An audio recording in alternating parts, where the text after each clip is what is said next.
So we have this cheesy tagline. It's to see the whole church whole again. So, yeah, we're on the Whole Church podcast, recording with a very special guest, Chief Noel, our dog, and with him he brought my parents. Here talking with my parents today, and before you tune out thinking I didn't have any guests, it's actually they've done a lot of really cool stuff in the church. My dad's been an evangelist. They've gone on mission trips to South Africa and Peru. The Detention Center they did in Florida, they did a ministry with that. That's the main thing we want to talk about today. And I'm sure you'll have a whole list of other things, camp ministries and just other stuff you've done. Before we get into that, I guess your first memory with me was me being born. So That's interesting. Was I peed on everybody or something? Yes, you did. And right you off haven't the bat. stopped talking since then. Didn't take naps then. Don't take naps now. It's No. good stuff. I think if I had to put a favorite memory, it's tough. But I want to say we did a trip to Colorado as a family. It was me, both of y'all, and my little brother, Matthew Noel. Shout out to Matt.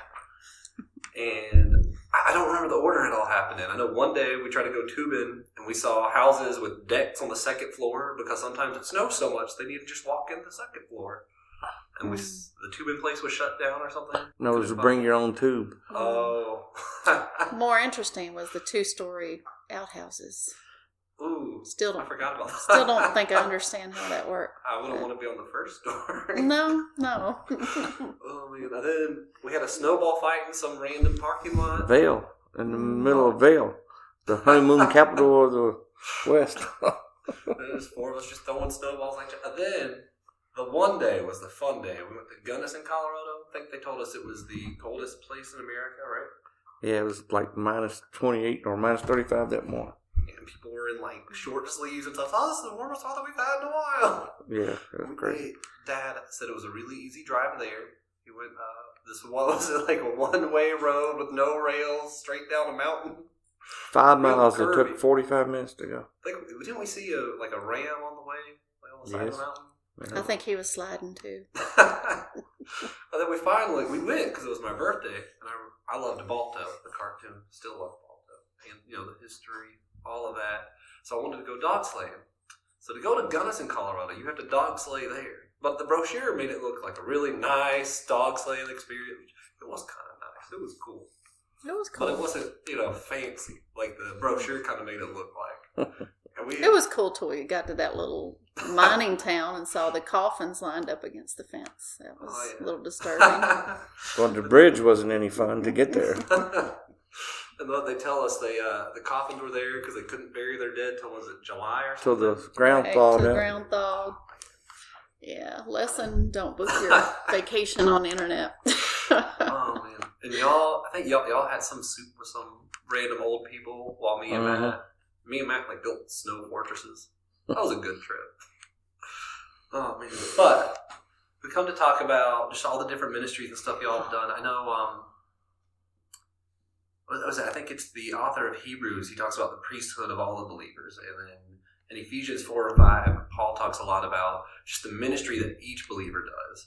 And I think in many ways, different stuff that y'all have done throughout the day is kind of really exemplifies. Oh, that's a weird word. To just the heart of that. And I usually like to try and read part of a book when I'm here, just so I can push books on people, because I think books are good for people. But I didn't have a book with the book I wanted. I looked for it. I was like, oh, well, I'll get another book from that author. Couldn't find that book either. I guess people are borrowing both of them. So I just found a quote on the internet from that guy. He says, in short, the goal of the gospel is not to get you out of hell and into heaven, but to get God out of heaven and into you, so that he may just be displayed visibly and glorified in his creation. It's not a perfect quote, because he's still in heaven. But it's hard to think. It's hard to wrap your mind around a God who's everywhere. But it's important to have God in you, and then that displayed in different stuff we do. It was a God of action. James talks a lot about that, which I think we see a lot of. Y'all met at a camping ministry? Church camp in Virginia. Yeah. Was Dad? Were you? Well, actually, we met before that because I was preached at her church, a revival at her church. Yeah, youth revival. So back when we were youth. A long time ago. I thought it was Mom's 20th birthday again this year or something, right? Oh, it was. It So was just definitely over and over. Mm-hmm. She was actually born after me. I'm very confused about that. Mm-hmm. Don't question it. So y'all met there. Dad still does part-time evangelist work. He still preaches at our church from time to time, and Somerville Family Worship Center with Brother J.R. Martin. Shout out to my godfather. And so you've done that. You went to South Africa. Was that before or after the detention center? After. It was after. Yes. Mom went We there. was in Tallahassee. Yeah, we lived in Florida when we did the detention ministry. And then, actually, I got the call to go to Africa when we were down there. Mm-hmm. But it wasn't until we moved here that God provided a way for me to go. That's interesting. So, and that's where you ate monkey brains and had a lion syndrome. Oh, those are, yeah. Now, I also hear you dressed as a clown. Did do that, yeah, yes. How could one find that picture? One couldn't. I'm pretty sure I destroyed all those. And then you both went to Peru, right? Yep. So that was good. We hopefully have Gene Pike on here, and he'll talk some about that ministry. The mission house brings food to the kids there, and that's good stuff. One thing I found just really interesting, because I haven't heard a lot of other people do it, was the ministry you guys did for the detention center, and that was in Tallahassee, Florida. Mm-hmm. What brought that on? Your mom had went to see your grandmother with you, and so I went to the airport to pick her up. I had been praying, asking the Lord, you wanted me to come to Florida, to Tallahassee, so what am I supposed to do here? So I'm on the way trying to find the airport. Of course, she's always a navigator, and she's not with me. So I don't know where I'm at, and I'm driving down the road, and I see this sign. It looks like a 3-foot by 5-foot sign that says Leon County Juvenile Detention Center. And the Lord said, that's what I want you to do. So I went back to church the following Sunday, and I reached out to the church and asked them if they would be willing to support detention center ministry, and they were all for it. The new pastor came in, Larry Perry, and he was really gung-ho about it. We reached out and got a hold of the chaplain there, and he said, yes, we'll let you come in, see how you do, and then we'll go from there. So that's how it got started. It was a real miracle, though, if you think about how all the little pieces fell together, because we had just moved there, and actually we were still members at the Church of God of Prophecy, but we couldn't find a church there to attend, so we were actually attending in Assemblies of God. We were not members there or anything. And then to do a detention center ministry, you had to be sponsored by a local church. So we had to ask a church we were not members of and really hadn't even been there very long if they would be willing to step out in faith and sponsor to them, two unknown people, to do a ministry in their church's name. So it's pretty cool. It's a really good example of the whole church coming together. Right, cool. Right, yeah. Just kind of like to throw our name out there. Yeah. But, okay, so you started just getting the church to sponsor you. What was that like? Was there any red tape to kind of cross as a kind of... No, they were gung-ho. They were gung-ho. They were ready to go. So we did a lot of praying, and we sought the Lord and asked for volunteers to go with us. I had 2 older ladies that volunteered to go with me that first time, and we were all nervous and scared. But that first night, there were 5 young men gave their hearts to the Lord. So we were just amazed, and that just got everybody excited. And when the church found about that the next Sunday, even more people were willing to help. It was a mission field that just hadn't been tapped right in our backyard. Wow. You said there was 5 that first night. If you had to guess, or maybe how many the entire time you did the ministry? We did it for 3 years? Yeah, about or 4 years. 3 or 4 years. And then actually some people took over after we left. So as far as we know, it's still going continued, on. Yeah. I would probably say 400 or 500 kids. We saw come to the Lord. Probably. We had one service. Juvenile detention center, so kids were constantly being moved in and out. So there was almost, new kids there about every time you went. We had one service. This young lady gets up, and they let both the boys and the girls in there. So there was that wanted to. None of them were ever forced, but we had like 100 kids in there, and this girl gets up to sing, and some boys start snickering, and I get up and I start preaching. I'm talking about you want to be brave. This girl was brave. She got up here in front of you all and sang. That's real bravery. And the Lord just moved, and out of that 100, I think 70 or 80 of them gave their hearts to the Lord. And thankfully, we had a lot of people there that night to help pray. Because it was just amazing. The Lord just used that girl, really. It wasn't even us, but used this girl that was willing to, stand up there in front of all these, really, her peers or, young men and women her age. And she was able to get up there and sing about the Lord, and even through the laughter. So I remember you also, I don't want to say it, so I think I remember you said that even some of those kids, it wasn't even, they did anything wrong, but sometimes they were just left there. Yeah, right? One girl, we were there, I think it was New Year's, right after New Year's, and we met this one young lady. She had been dropped off Christmas Eve by her dad because her mom got locked up, and her dad says, I don't want to raise you. And he just takes her to the detention center, drops her off, leaves her. So the only thing she could do was go inside, and the only thing they could do is try to get a hold of her relatives. So she had to stay there until they could get a hold of someone to... Well, it was the holidays, too, and they couldn't get a hold of anyone at social services to come get her. So, but yeah, there was a lot of sad stories like that, though. You really see the worst of humanity. Most of the children there were just victims of their circumstance. They stole to survive, or, they were forced to steal as, part of, don't come home unless you bring something home, that kind of thing. So they, kind of trapped in this life of poverty and crime, and the word of the Lord just was freedom to them. When they heard that there was someone who loved them, who was willing to give everything for them, it didn't take a lot, did it? No. The tears would start flowing, and they saw that as something that could change their life. Yeah. I imagine in that situation, you're not thinking, who's from Church of God of Prophecy or Assemblies or anything. You're just thinking, reach these kids. Just their heart. It's the harvest. God's heart. It's the harvest, That's... Yeah. And not to get whatever. I know I like stories. I think people like stories. And you also told the story. There was one guy who was like the big bad kid. He said finally got to make me smile.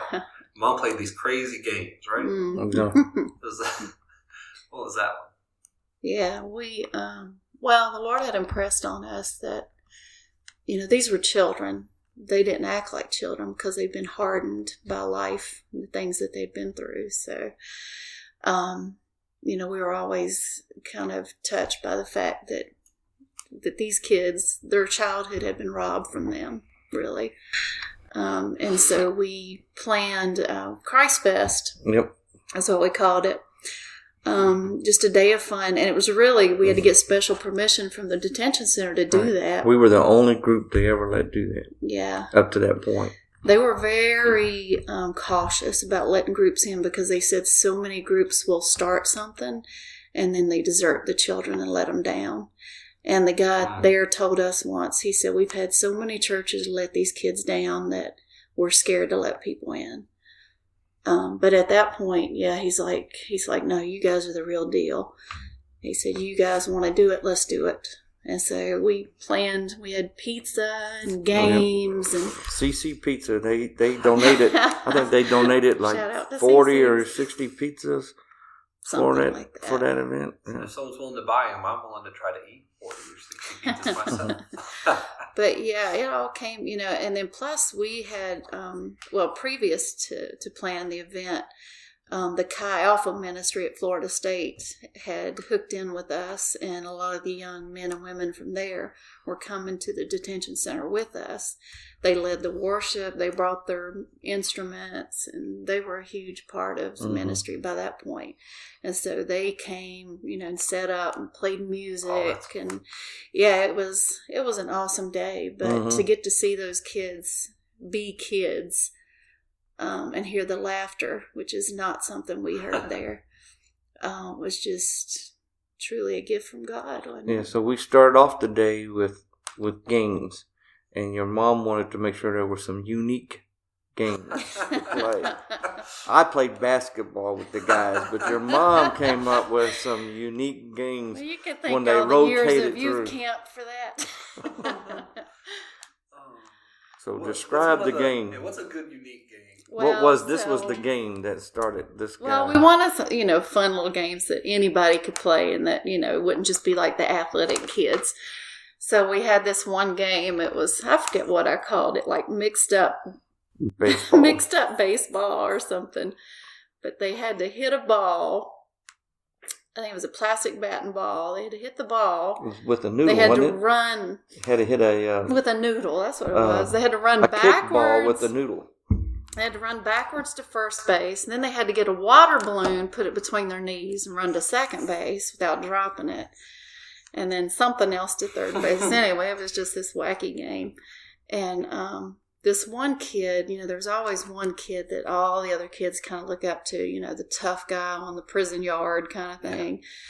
And he was hard. He was probably, 16, He was probably 17? the hardest we've ever seen.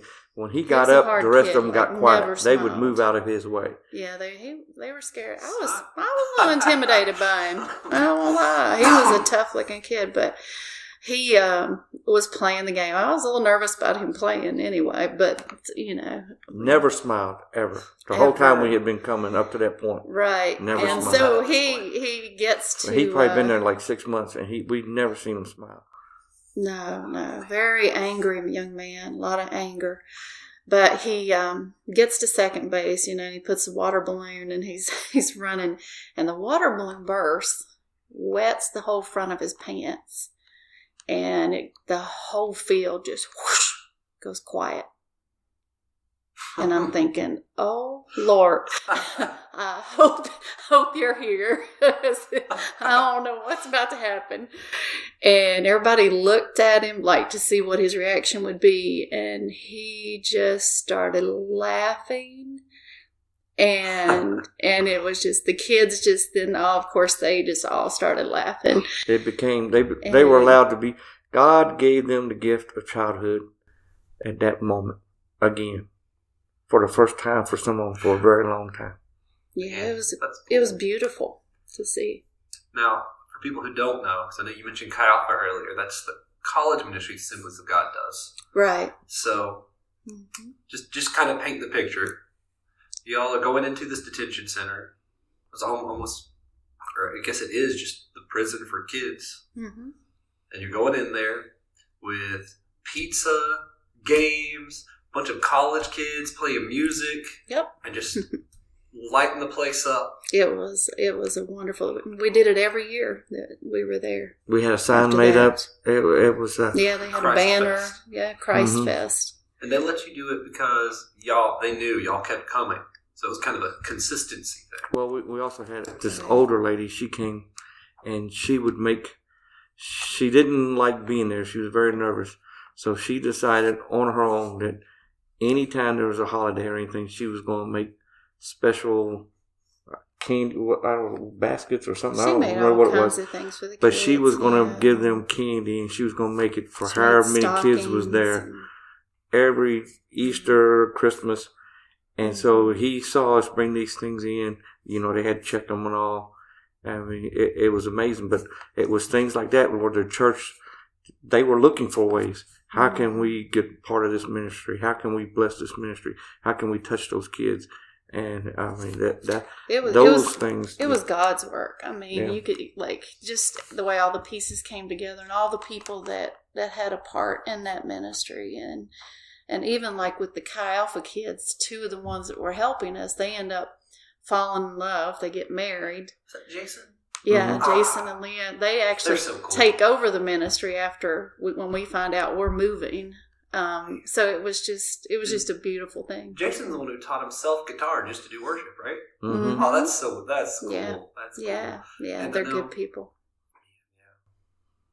So consistency, and then also it sounds like the whole body of the church working together, just like what we see in is that 1 Corinthians. He talks about the body. Mm-hmm.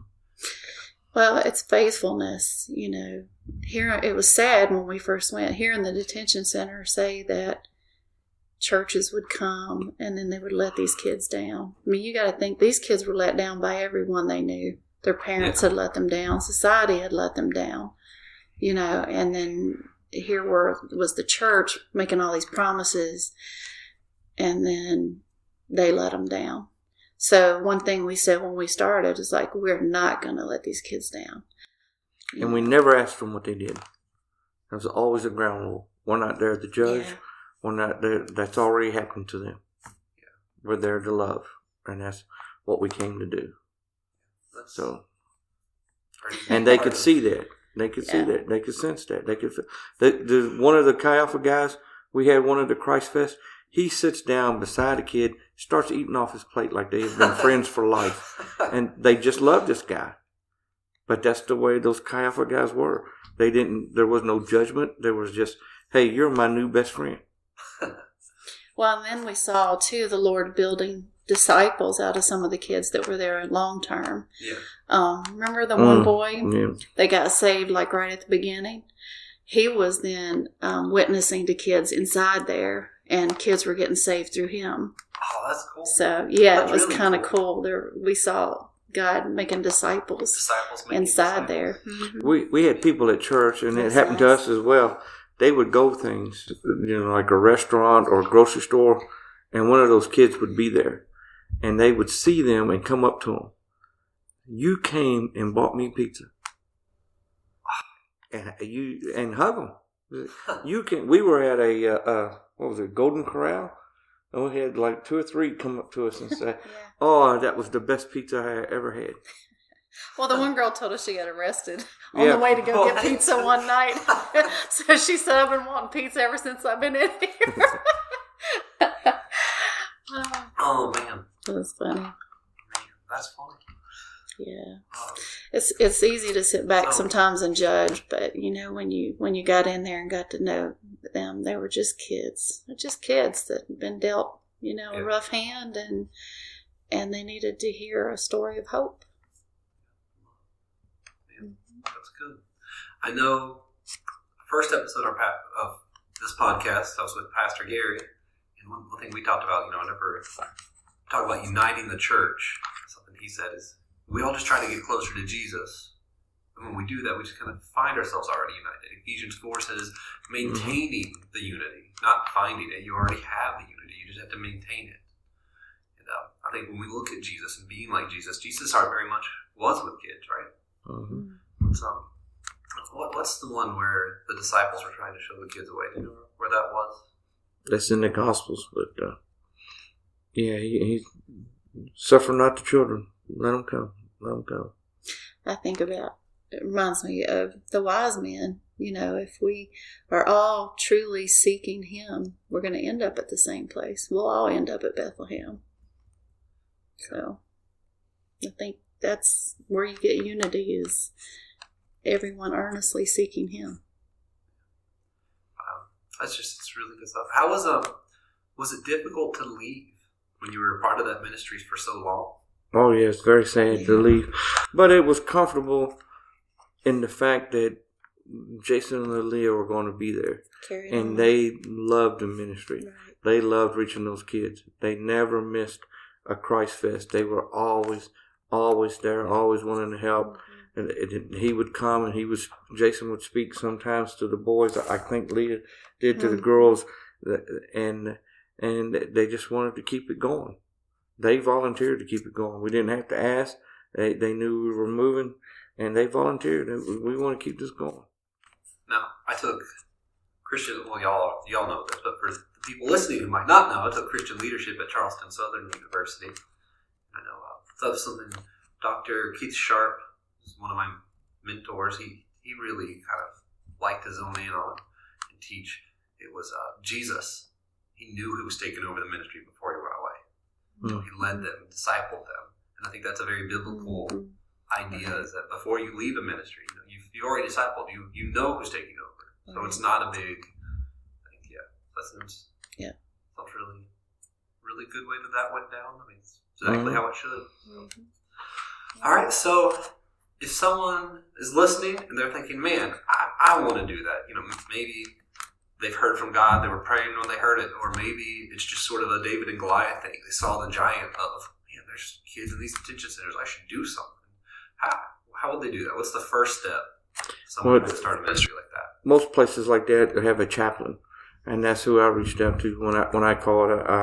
I spoke with a guy, and he put me a hold of the chaplain, and so after speaking with him, he has some things that you have to fill out. Everybody has to be fingerprinted before they can go in. So, and there's certain rules that they have, and they go over them with you. But that would be the first thing. That's what we did, was we reached out to the chaplain, and how can we bring a church group in here? What is it we could do to get a ministry started? And that's when he was telling, as she said earlier, that you need to be sponsored by a church. So, because they want somebody that's going to be consistent and going to come back. So that would be, but the main thing is to make sure it's a God calling, because like we stated several times, these kids, if they get disappointed again, it just turns them off. Yeah, they don't need one more person letting them down. They've had enough of that. So if you're going to do it, make sure that you're 100% in. Committed. Mm-hmm. Consistent. Yep. Persistent. And something else that rhymes with that. Mm-hmm. That's how you do it, right? 3 things that rhyme: consistent, persistent, something else that rhymes. That's funny. But they, okay, so that's how they go about it. They reach out to the chaplain and that. And let's say people start doing it. More churches reach out to this. You said it was kind of an untapped mission field. And more churches reach out. What do you think we could see? Like, what could we hope for as people did that we would see a difference? Well, I mean, you're definitely going to see a difference if young people give their lives to God, and then, like the young man that we saw, he started witnessing to others, and, to show that the Lord was in the work. The governor sent us a letter thanking us for the ministry, saying what a difference it had made in the detention center and in the juvenile system. And he stated in the letter he wished more churches would step and do something like that, because it had the greatest impact on the kids. Yeah. And they're looking for hope, and we have the only true hope. So kids are the future. You're in education now, and I hope to have other people in the education field on one day. Maybe I could talk to Stephen Bucket. Shout out to Stephen Bucket. There you go. Yeah, it's good stuff. Yeah, so we reach the kids, we reach our future, we affect the communities around us, and just be a light. Sounds good. Awesome. Mm-hmm. Thank you guys for joining us. Before we end, do y'all have any just good, embarrassing stories of me as a kid that you could safely say public? So I know someone out there's just waiting on me. You really want to go there? I ain't shy. Oh. Maybe stir away from the Little Mermaid. Oh, come on now. Everybody's got to know that you have a secret desire to be a mermaid. No. So, what were we? We were watching Shark Week or something. Mm-hmm. Yes, and you said, what was it he said? It was at the... He said, oh, that makes you not want to be a mermaid. We were both like, we didn't know you didn't want to be a mermaid, Josh. Now, both of y'all, my girlfriend, everybody, anytime I see something, I get pictures of mermaids, I get toys for Christmas of mermaids. Right. I think I packed one in your boxes for college, didn't I? Yeah, I think so. That was Ariel, though. That's different. Okay. Any Disney-related gift is acceptable. Okay. All right. Well, thank you, guys. All right. Thank you again for listening to the podcast. This is your host, Joshua, speaking. You can follow us at pretty much anywhere you can find a podcast. We're on iTunes, Google Play, Spotify, and Stitcher. Please like us, comment, share. So the more you guys comment, the more other people are able to see the podcast, and we can get the word out about seeing the whole church whole again, just like what our mission says to do. Again, you can also follow us at patreon.com/The Whole Church Podcast. You can follow us for as low as $3 a month and get extra content, bloopers from podcasts just like this one, and more just stories and stuff that I'll be sharing on there as well. And you'll be helping support this ministry as we can reach out and try to see the whole church whole again. Thank you all again for listening. Each and every one of you is considered part of our team, the Team Zao, if you will. So please visit the website, teamzao.net, and we'll see you again next week. Oh, one more thing. I forgot to mention this in the podcast, but before we go, I want to let everybody know Francis Chan will be on the last episode of the season of this podcast, season 1. He just isn't aware of it yet. I want to make sure we say that every single podcast. So, thanks for listening.